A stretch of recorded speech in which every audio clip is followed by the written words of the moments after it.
Kuartal kedua pertumbuhan negara dikatakan naik 7%. Sahabat tahu kan, masyarakat kita sangat limit sekali pengetahuannya. Memang selama 20 tahun ini cara memimpin negaranya seakan tidak meminteri rakyat tetapi malah membodohi rakyatnya. Jadi data 7% ini salah? Ya enggak, bukan salah. Data itu benar 100%. Tetapi pemahaman masyarakat yang awam, terutama pengagum pejabat-pejabat saat ini, salah memahami arti naik 7% itu yang memang digiring ke arah tidak paham. Demikian juga oposisi. Itulah mengapa New Mind tidak impress dengan oposisi, tidak mau gabung dengan oposisi, karena memang aneh dan gak paham bernegara semua. Semuanya politikus, bukan negarawan. Sisanya barisan pasukan yang dikatakan penjual agama yang kalah dengan mereka yang pakai kampanye kebinekaan yang didukung dengan cuan yang besar. Begitu angka 7% kuartal kedua naik, oposisi bengong. Gak ngerti atau malah nuduh data tersebut hoax. Sementara pengagum pejabat mengatakan tuh naik kan, hebat kan pejabatnya. Sementara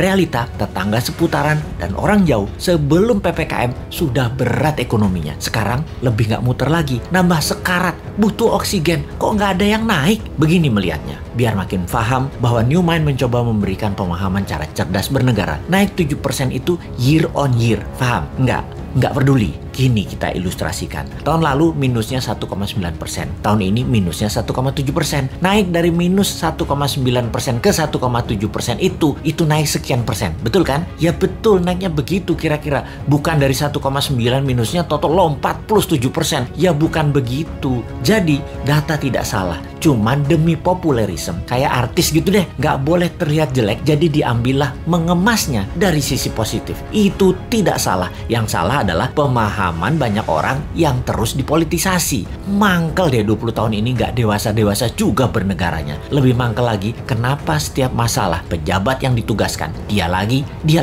Ini menunjukkan apa? Tidak ada yang mampu, atau dia tidak paham mengelola, atau manajerialnya lemah, atau dia memiliki gaya kepemimpinan yang lain, yaitu gaya kepemimpinan yang menugaskan anak buah, dan kalau anak buah salah, anak buahnya yang disalahin karena ketidakmampuan tersebut. Posisinya kayak menang, kayak raja. Kalau kayak gini ini bukan leader yang baik. Kalau di perusahaan ya, seorang direktur memanggil 5 manajer di bawahnya dan menugaskan masing-masing departemen harus untung, harus membuat profit. Bayangin, buat profit itu kalau di perusahaan. Kalau menteri mah nggak buat profit, hanya menyelesaikan masalah non-cash. Harusnya gampang ya. Lalu manajer tadi tidak ada yang menghasilkan profit. Direksi tadi marah-marah. Kenapa? Target tidak tercapai. Manajer balik lagi kerja, nambah runyam. Bukan nggak profit, malah rugi. Direksinya nambah marah-marah. Ketika laporan ke pemegang saham, direksi mengungkapkan kinerja manajernya. Entah bagaimana, mungkin karena shareholdernya bukan orang pintar juga, mereka banyak yang setuju memang manajernya yang nggak bisa kerja. Setuju dengan direksi. Di sisi shareholder, ada shareholder yang minoritas yang mengatakan, bukan, itu direkturnya yang tidak bisa mengajarkan manajernya, tidak directed leader,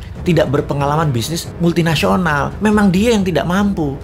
Malah ribut sesama pemegang saham dan berusaha membeli saham milik minoritas dengan harga murah. Lalu diusahakan yang beli adalah investor asing, dan yang minat adalah investor dari Tiongkok yang memang mitra dagang perusahaan tadi. Sudahlah, itu hanya ilustrasi. Capek kita balik ke pokok awal tadi. Lalu sektor mana yang naik? Sektor yang dipegang oligarki, yang memang hanya 3% mereka itu, tapi mengendalikan 70% ekonomi. Wis, ngerti ya ilustrasinya ya? Sudah, sana berantem lagi. New Mind mah nonton aja. Abis kita dianggap wong bodoh, padahal bodoh beneran.